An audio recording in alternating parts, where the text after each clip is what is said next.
অল্প বয়সে ফ্যামিলির টেনশন মাথায় নিয়ে ঘুরে যে সেই বুঝে বাস্তবতা কতটা কঠিন।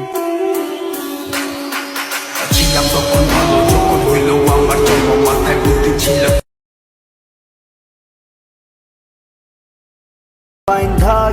ঠকাইছো না, ঠকবা, মন ভাঙছো না, মসজিদ ভাঙার হিসাব পাইবা।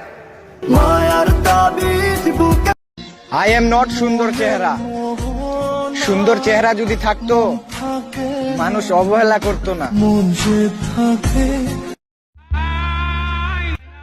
একসাথে চলস আর না চলস বন্ধু, লিস্ট আমার লোকে সম্পর্কটা টিকে রাইস। কারণ আমরা ওই সব জায়গায় কাজে আসমু যে সব জায়গায় সবাই হাল ছেড়া দিব।